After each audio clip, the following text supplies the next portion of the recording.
Now part of the Darkcast Network. Welcome to Indie Podcasts with a Dark Side. An entire family, including 2 young children, disappeared into thin air. For years, the mysterious disappearance continued to baffle investigators until a motorcyclist found a child's skull in the Mojave Desert. This is just the beginning of a horrifying case. It's the case of the McStay Family Murders, right now on Love and Murder.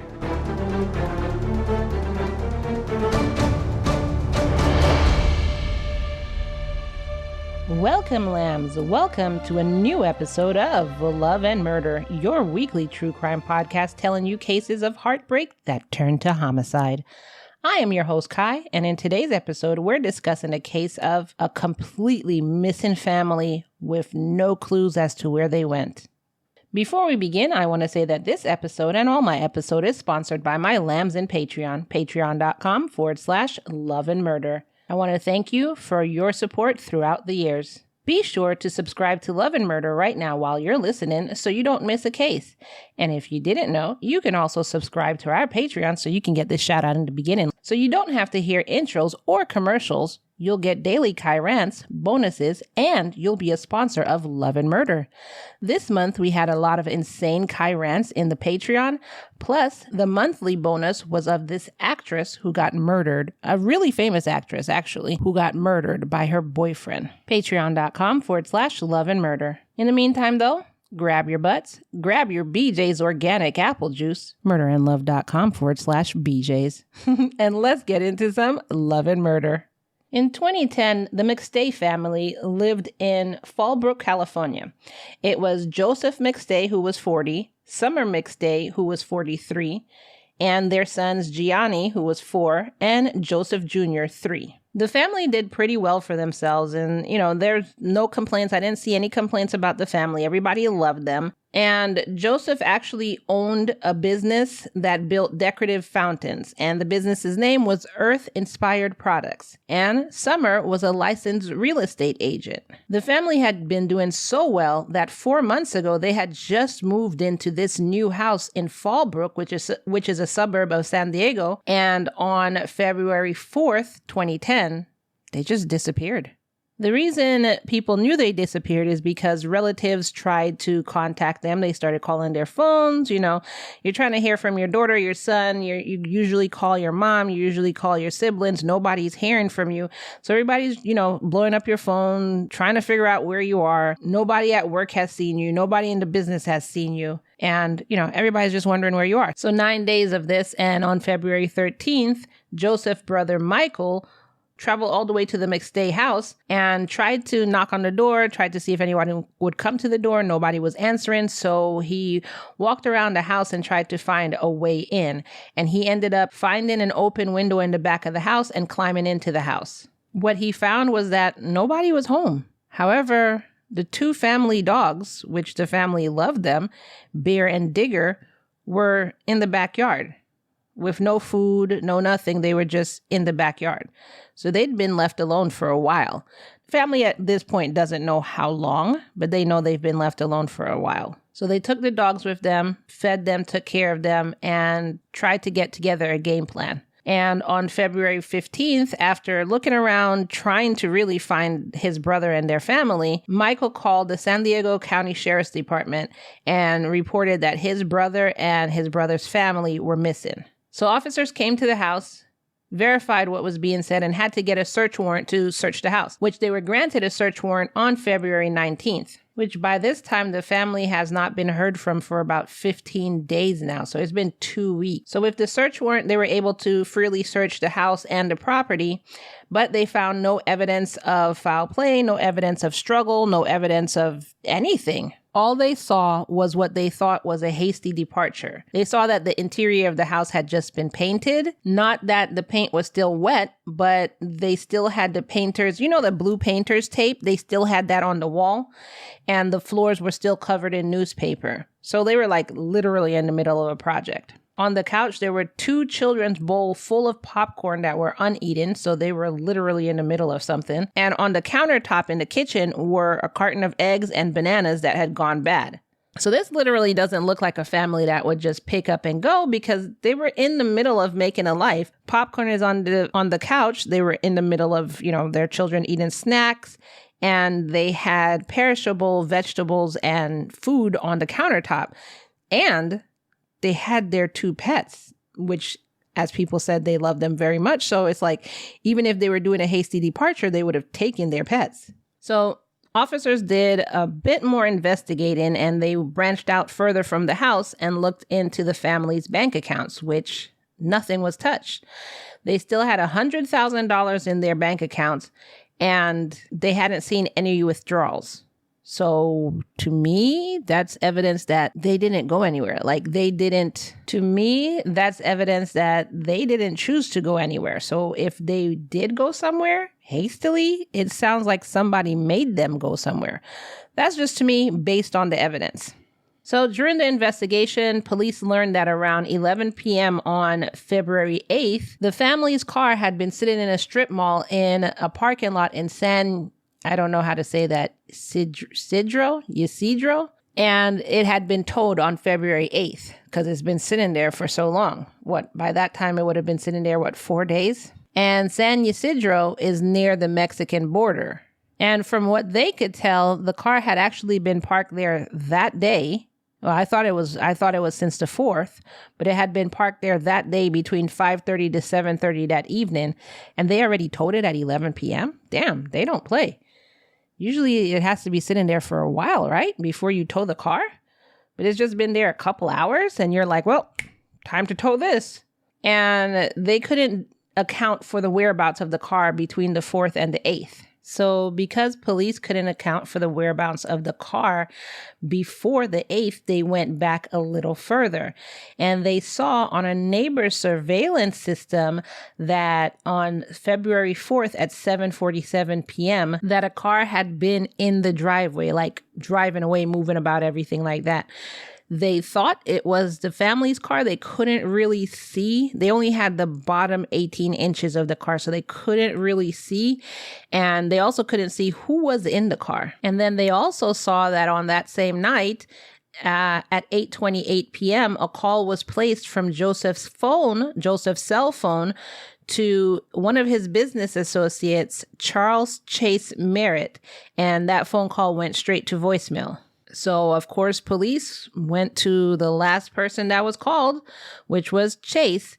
And they're like, okay, did you speak to him at all? Did you call him back? Why didn't you answer the phone? Yada, yada. And he told police that he ignored the call because he was watching a movie at that time. In the investigation, police also noticed that Joseph's cell phone pinged in a tower in Fallbrook. So it looked like he was home or around his house when he placed that call. They also found that on the family's computer, there were searches for, quote, what documents do children need for traveling to Mexico, and searches for Spanish language lessons. A few months prior to their disappearance, they saw that Summer had ordered a Spanish language education program. And so they deduced, because the car was found so close to the Mexican border and it looked like it was a hasty departure, they just figured that the family had decided to start a new life in Mexico, which makes literally zero sense to me. As an investigator, I'd be like, are you all serious right now? Like, this is where we're going to end it? Like this is the end of the investigation where nothing makes sense? They decided to start a new life, but they left $100,000 sitting in their bank account, and they decided to start a new life, but just bought a new house 4 months ago. This is where we are as investigators? Really? Johnson? Anybody? McWilliamson? No? Okay. Well, and even though they thought this, they decided also to look at surveillance footage from pedestrians going into Mexico. And on the evening of February 8th, they found footage of a family of 4 resembling the McStays crossing the border. So it's just, you can make a resemblance out of whatever you want to make it out of. If you found a woman with dark hair and a man with blonde hair and 2 children with sandy blonde hair, that could fit a description. That's not a confirmation when everything else doesn't make sense. So on February 19th, the California police notified Interpol to be on the lookout for the family. And although there was no definite confirmation, Interpol didn't call them and say, hey, we definitely found them. Although everything pointed to that they did not leave voluntarily, on April 2013, so this is 3 years later, the San Diego Sheriff's Department announced that they believed the McStays traveled to Mexico voluntarily. And we're done. Open and shut case, Johnson. We gave this thing 3 years of our life. Well, kinda. We more gave it only a couple months of our lives. But let's say we gave it 3 years of our life and we found some people who appeared to be the McStays crossing over the border into Mexico. And, they left their car. They left $100,000. They left a house that they just bought. Open and shut case. Makes sense to me. All right. Guys, fellows, good job. Great job. Let's go on. That literally doesn't make sense to me. So after that, they handed the case over to the FBI and said, we're done here. Well, at least they didn't just completely close it, right? They gave it to the FBI and said, keep an eye out. Over the years, they got phone calls of unconfirmed family sightings in Mexico and literally everywhere else. Because, people just, I don't know why, people just start calling in. Like, hey, we're looking for these people. And just like everybody just starts, we see them here. We see them there. How did you see them in Canada and Mexico 5 minutes apart? But, they started getting unconfirmed family sightings everywhere. And so they just were like, okay, well, hopefully one of these sightings is the family and hopefully they're okay, which still doesn't sit well with me because the facts do not point to that they left voluntarily. Now, while investigators are saying all of this, the McStay family, the relatives of the McStay family, were like, yeah, no, they wouldn't travel to Mexico because both Joseph and Summer were worried about the threat at the time that were posed by the drug wars that were going on down there. So Mexico was not a place they ever said they were moving to. They just had safety concerns because of what was going on at the time. And at that time, they had heard about drug wars. And you could only go by what you hear on the news. They don't know what's really going on in the country. So they said they were not going to Mexico. And this is what the family was trying to tell investigators. And they were like, nope, open and shut case is done. FBI has it. Nope. Other people started criticizing the investigation and bringing up the facts that I was bringing up, which was they had more than $100,000 in the bank accounts. If they were starting a new life, why would they leave all their money? What money are they starting a new life with then? There was no withdrawal funds in preparation for a trip. Still to this day, the accounts were untouched. Where are they getting this money from to start a new life with 2 little children? Then Summer's sister said that, well, she couldn't have gone to Mexico. You saw this family walk easily into Mexico, but her passport was expired, so she would have been stopped at the border. So people started asking about Chase. Well, Chase was the last person he called. So can you look at Chase? And they were like, well, we already questioned Chase. They're like, well, question Chase again, because he's the last person that Joseph called. So investigators started looking at Chase, and they did see that he had felony convictions for burglary and receiving stolen property. Actually, his most recent felony conviction was in 2001, and it was for the theft of $32,000 worth of drilling and welding equipment.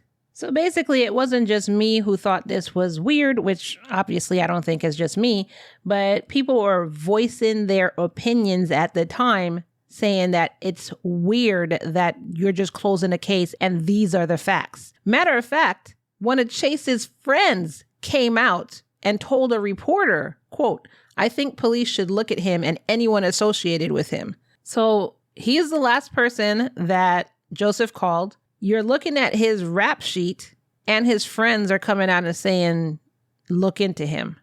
Really? That should be all the red and green and yellow and purple flags that you need to start really digging into this guy and not just say, well, we think they moved to Mexico.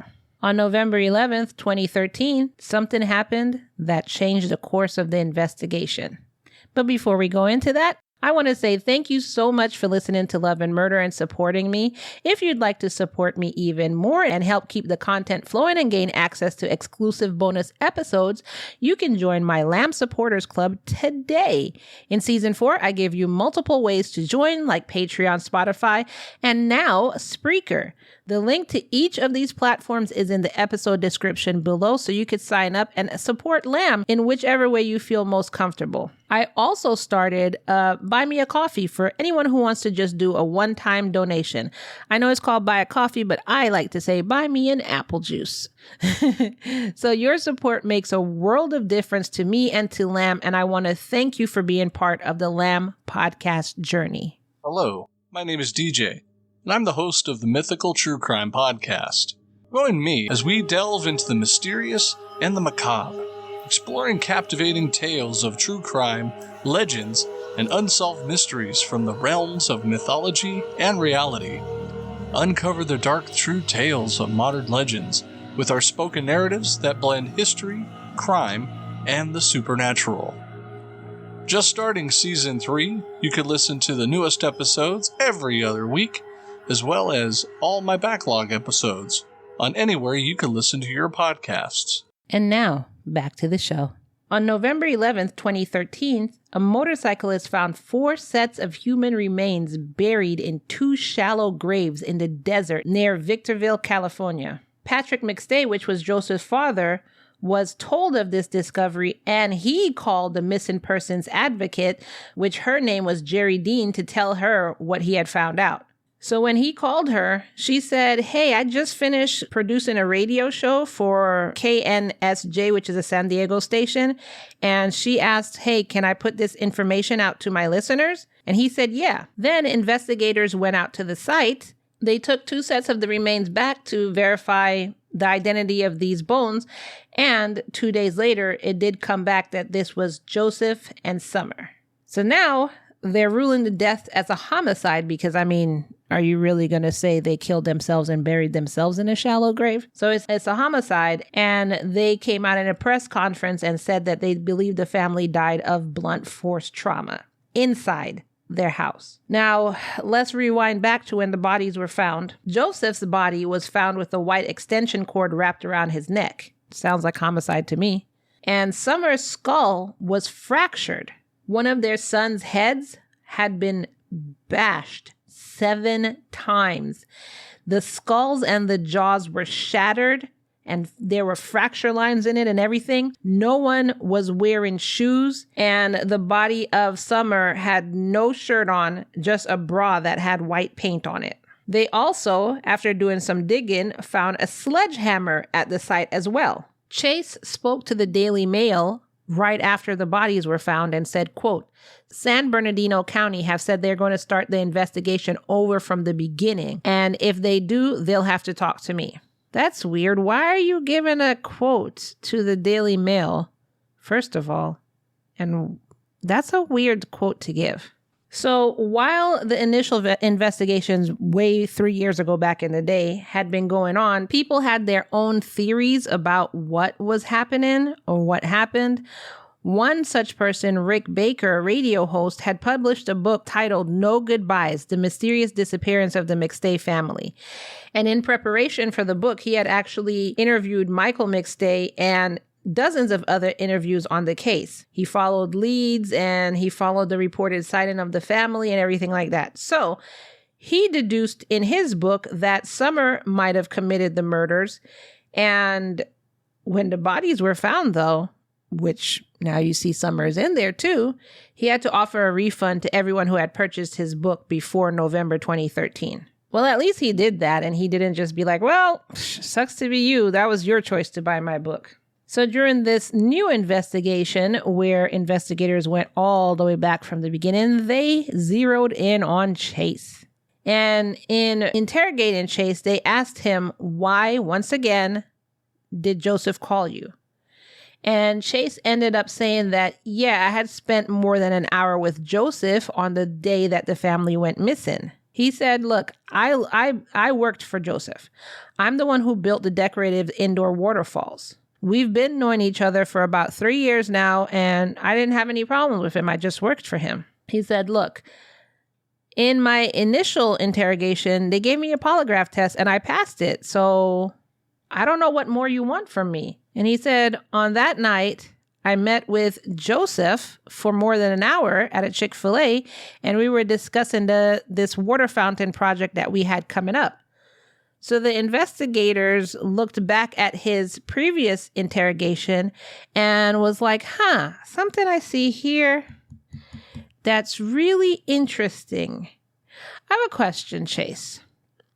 Can you tell me why, before we even knew what happened or found the family, why did you refer to them in the past tense? And Chase was like, literally, quote, oh, I did? I don't know why, end quote. Guilty, Your Honor, guilty, guilty. I'm just saying, guilty. I mean, guilty? No? Okay. So for now, investigators let Chase go, but they were still keeping a close eye on him. And a news reporter asked Joseph's father if he thought Chase was a suspect with all this information coming out. And Patrick said, quote, I have to have faith in Chase because I have to have faith in my son. I believe that Joseph trusted Chase and believed in Chase. Do I think Chase is involved? I don't think so. And I truly hope not. In January 2014, Chase came out and told interviewers that he might write a book about the family. He thinks he's going to write a book because everybody's looking at him, but they don't really know about Summer's anger issues and the fact that Joseph had been sick for some time with some mysterious sickness. So reporters literally ran to Joseph's family and asked, hey, did he have a sickness? And was Summer like really an angry person?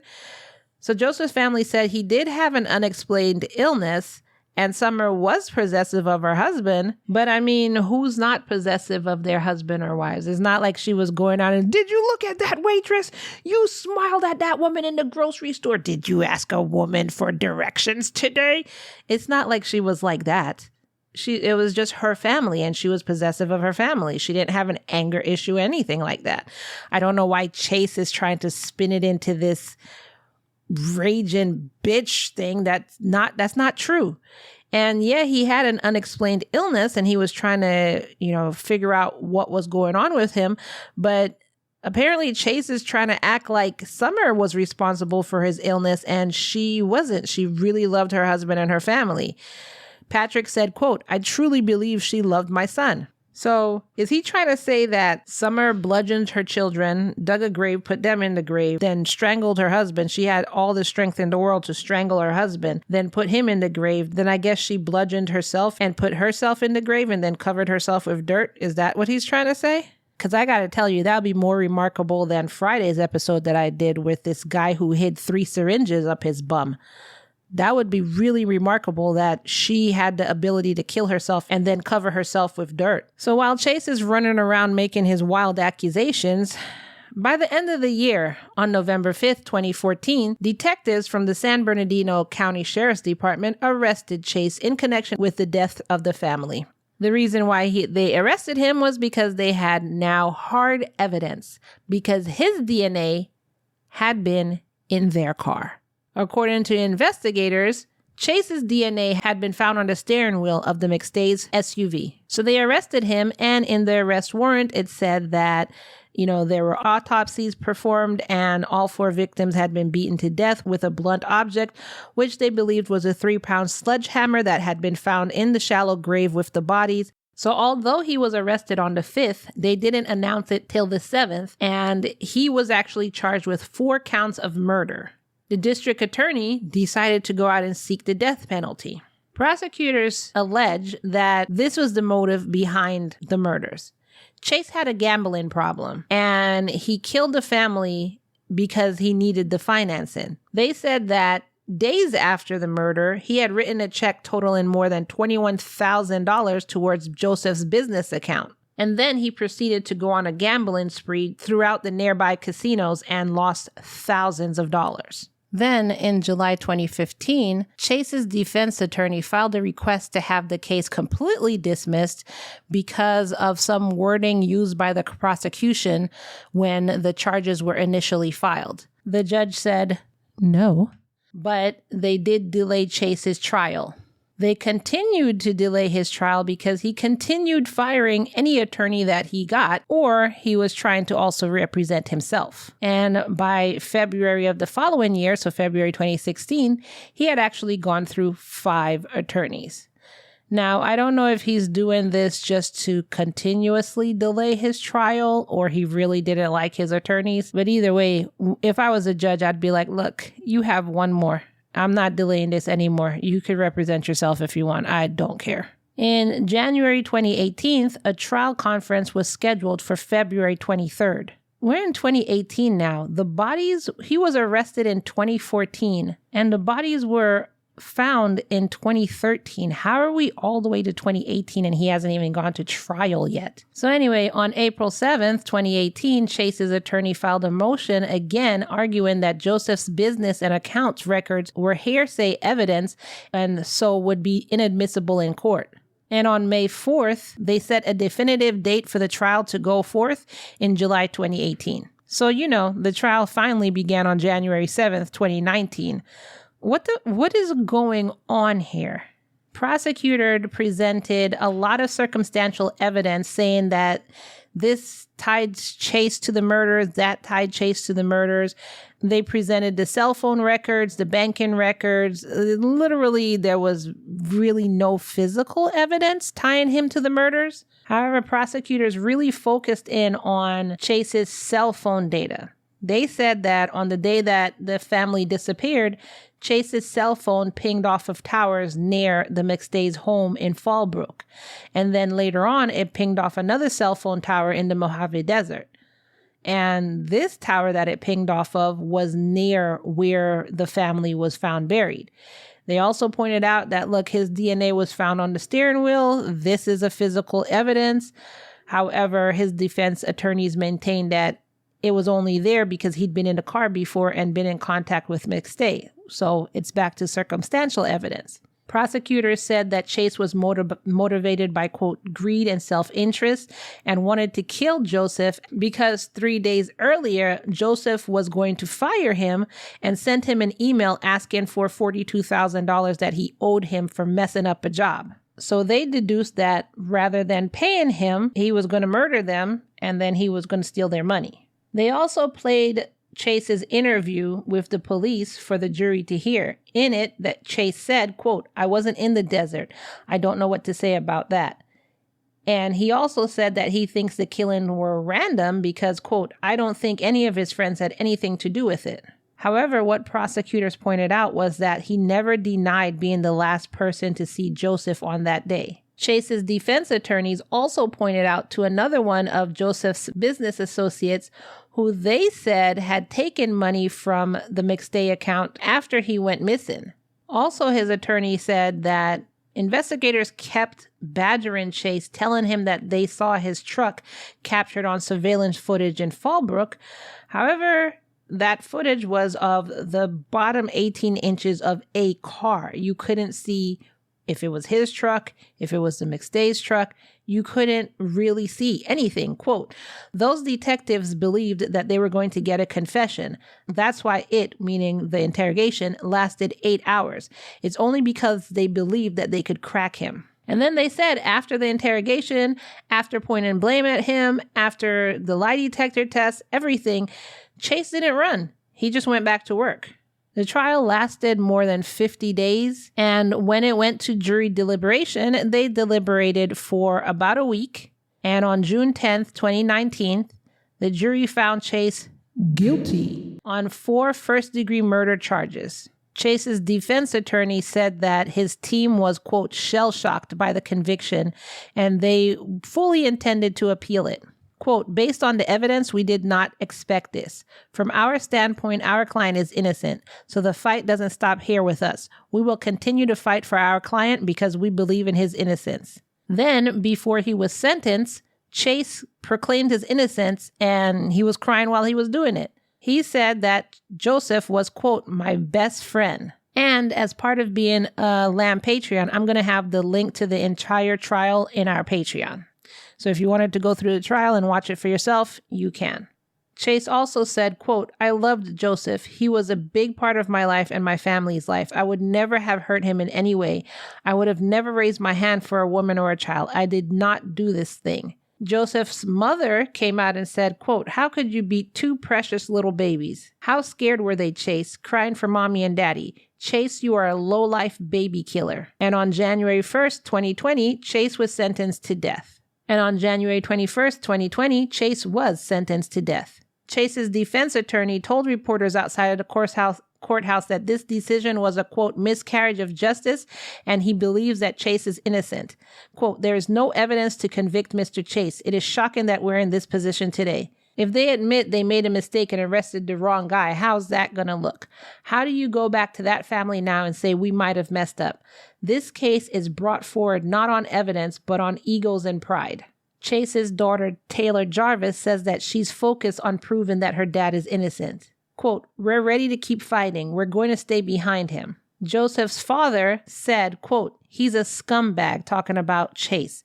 He's a creep. He doesn't deserve to walk the earth or take a breath. He killed somebody that's trusted in him and gave him a chance when a lot of people knew he was a crook, and then he kills my grandsons brutally.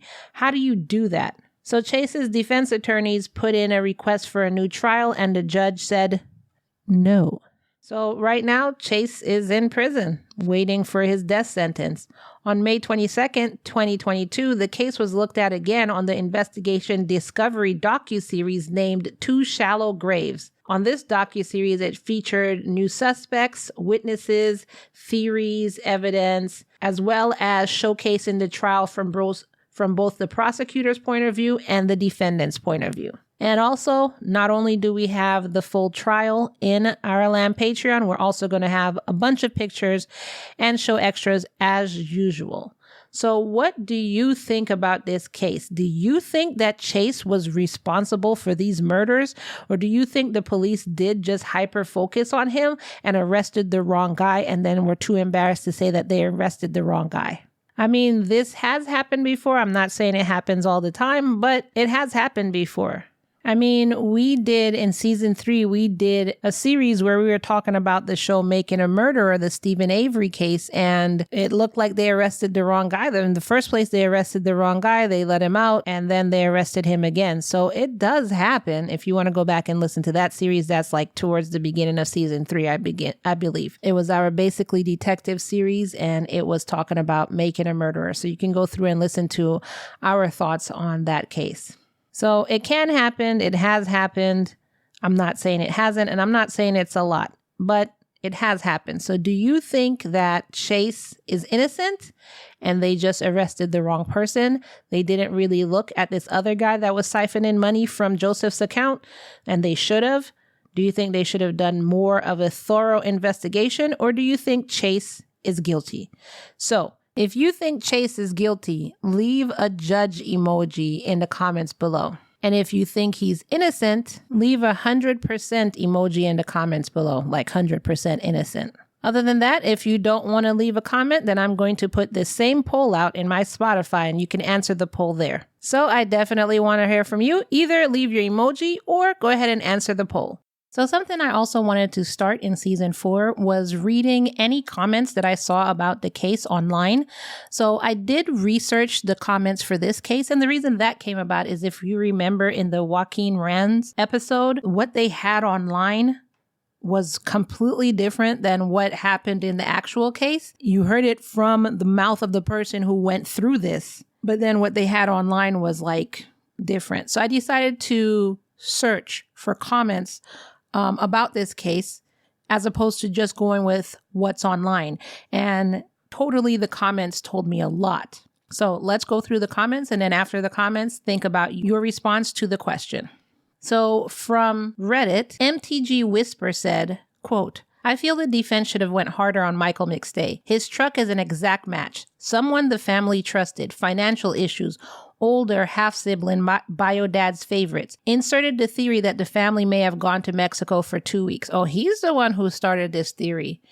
Everyone involved would have trusted him at several parts of the incident. He stated to Ellie that he had been there around the 4th, again inserting into the story a reason why his truck may have been there. Michael never fathomed that Ellie would grab that as belonging to Chase. Michael lied on a loan statement regarding his employment as owner-operator of Joseph's business. Ellie never downloaded the location information for his phone. Argumentative on the stand regarding evidence. Michael was also taking and writing checks for the business. Michael and his mother PO'd the dad by taking over the business. Oh, wow. There go Michael's financial issues, which somebody responded to that. Chrissy Knows Stuff responded to that saying, my thought as well. Also, the mother completely cleaned their house to keep busy. Oh, wow. See, they didn't say that in any of my research. Somebody argued that Scam's Broom argued that the brother angle is preposterous. It holds no water. And somebody argued against that. Why is everyone an idiot? That's the username. Said, quote, care to elaborate? He started the Mexico theory, and where was the car found? The Mexico border. He had, quote, friends say they talked to people in Mexico who have seen them keeping his theory alive. He was a family member and could easily got them to come with him or meet with him somewhere, as it was with the McStay's car in the video, not Chase. He didn't go checking his brother, even with his dad pleading for him to. But it said he went and checked on his brother. And in the video, Okay, so in the video at the house, you couldn't clearly tell whose car it was. You could just see the bottom of a car and you didn't know who. And in the article, it said he did go check on his brother. So maybe it was his father pleading with him and he's the one who ended up going to check on his brother. Okay, next thing they said, quote, even after checking the house, he waited a few days before going to the police. He took their computer. The mom cleaned the house. So it wasn't Joseph's mom who cleaned the house. It was his mom, Michael's mom, who cleaned the house to, quote, keep busy. Now, if that's the case, then that's kind of suspicious. Quote, he said 2 shallow graves, not mass grave, not 4 graves, not 1 grave. He said 2 shallow graves. I don't understand that. Is he the one who said the graves? I don't understand that part. Quote, he shares the DNA that quotely resembles his brother's. So degraded DNA could actually be him. He tried taking over the company right after they disappeared. Occam's Broom came back and said, quote, all of this is highly subjective and grossly exaggerated, and the DNA part makes 0 sense, being that they share DNA, so what? But none of the family's DNA was found at all, let alone Joseph's, so that point is null. He said the DNA guy who did all the testing testified to this as well, that no DNA was found anywhere, no DNA except that one on the car. The DNA guy said that, as well as the chief forensic pathologist. It was a pretty big deal in court. Mountain Session 5155 said, I agree with the 2 shallow graves theory. To me, it was a major, major red flag among all the other red flags from the initial 2 weeks following the family's disappearance. Regardless, I do not think that Chase Merritt did this. He may have committed a financial crime, but I legit do not believe that he murdered the family. And I also believe that the family was being taken advantage of by multi-level bad actors. Not sure if they were all in concert, but it's clear that so many people around them were acting in bad faith. Sour Medicine 380 said, I go back and forth honestly. Like you said, there was more than enough to establish reasonable doubt in this case, but there were so many things that I just can't shake. Why was his phone pinged off a tower that close to the gravesite? Why did he keep changing his story? But I also feel like he was targeted from the start and other people with motive were somewhat overlooked as a result. TechnoMouse37 said, the defense's cell phone expert states that the ping is not really to be trusted. The expert claims that the tower data was incorrect, mind-boggling, and quite impossible were the terms he used in relation to this phone call. Cell phone towers are not as exact as forensic shows lead us to believe. As to Chase changing his story, it is very easy to forget exact details years after they occur. The McStay family wasn't found until almost 4 years after they were last seen. Imagine you were asked every detail of a day from almost 4 years ago, from the moment you woke up to the moment you went to sleep. Then almost 10 years later asked to recount that day precisely. You may misremember something. You may remember something you'd originally forgotten between those two questions. There's a lot of mishandling that happened in the case, and unfortunately, in my opinion, I don't believe we will ever know who truly killed the McStay family. Joseph's mom and brother destroyed any evidence in the home, scrubbing everything with bleach and taking Joseph's personal computer to do who knows what with. Every piece of the prosecutor's evidence is shaky, and even their own experts either changed their mind or had their evidence explained. This case wasn't about the prosecution having an actual case. It was about how terribly the defense did to prove reasonable doubt. That was my thing. There was everything was circumstantial. There was no hard evidence at all. And I guess once they found Chase's DNA on the steering wheel, they just pounced on that. Somebody else, the name was deleted, said that, I have no doubt that Chase did it. Number one, he has an alibi for the day or night of February 4th, including the 3 hours his cell phone was off. His girlfriend perjured herself on the stand in an attempt to alibi him, as proven by her own cell phone record, where she repeatedly tried and failed to reach him in those same 3 hours. Number two, he was placed at or near the gravesite, and his sister perjured herself on the stand in an effort to explain that. Number three, the alternate suspect he tried to name not only had information that implicated Chase, he was also in Hawaii at the time of the murder, per phone records, bank accounts, and witness testimony. Number four, Chase reacts with fantasies of violence to anything that makes him angry. He wants to choke people. He wants to throw people off balconies. It's really not hard to imagine this man reacting with actual physical anger when he's so willing to discuss his fantasies of violence. Again, that's circumstantial. Just because you think about these things, first of all, that doesn't mean it's a fantasy. And second of all, just because you're willing to talk about it doesn't mean you're willing to actually do it. So number four is a moot point. Number five, he was clearly stealing from Joseph after the death, and based on the document Dan claimed to find, he was basically stealing before he died too. Number six, he has absolutely no defense. They keep claiming that all the evidence was lies, and yet there was no actual refutation of those lies or a theory of a case provided that made sense. McGee imagined it would take 3 people to commit the crime, and that's ludicrous. How would 3 people keep from getting DNA all over the place? Raj hammered that Dan did it, but Dan was out of state. How did he murder 4 people and bury them in Victorville while he was in Hawaii? I think Dan was not getting his money because Chase was borrowing so much, up to $30K, that it was eating into Dan's share of the profit. Dan is about to pull the plug on the website if he doesn't get his money, so Joseph calls him over and tells him that they must return the money or he will be forced to take legal action. The dude who was being jailed multiple times for grand theft, etc., does not want to go back to jail. He begs for more time. Joseph holds firm. Chase reacts with anger using a tool that he's pretty comfortable with, a sledgehammer. 1 blow to the back of the skull is enough to kill him. I don't think Summer came down to investigate. I doubt there was much of a commotion, judging by the wound on Joseph's skull. Chase wants to not pay his debt and also wants the rest of the company's money. Can't let the widow hang around. He calls her down to the basement, maybe even with a "Come quick, something has happened to Joey." She hurries down the stairs and he hits her square in the face. 1 blow blind disorients her and a second blow finishes the job. Can't have the kids hanging around. They both know who Chase is. Maybe he thinks he's even doing them a kindness by not leaving them as orphans.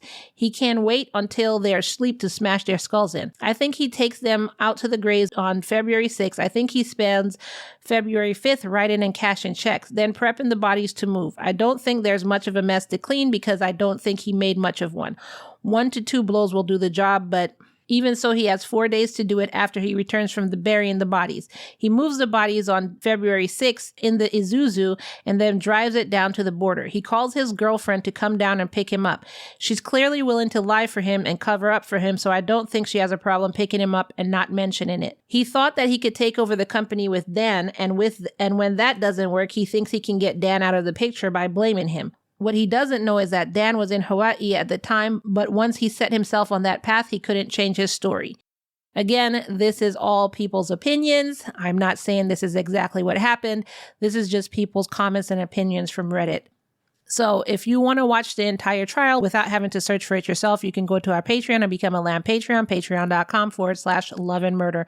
You can watch the entire trial for yourself and come up with your own conclusions. But based on what I reported and all of these comments that you heard, let me know your thoughts. You could take the poll or leave your emojis in the comments below and let me know your thoughts. And before I go, don't forget that an easy and free way to help me out is by simply sharing this episode. Hit that share button and share with your friends, share with your mom, share with your boss, share with your business associates. Share, share, share, share, share.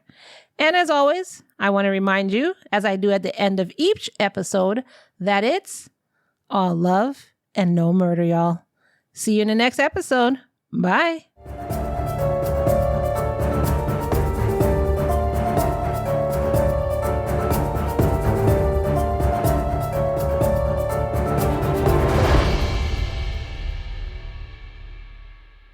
Boo. Hey, as usual, before you go, don't forget to give me a 5-star review on whatever platform you're listening on. That'll help me out greatly. Just 5 stars on Apple, Spotify, Good Pods, Spreaker, wherever you're listening to me from. That'll be so helpful to me. Thank you so much. Bye.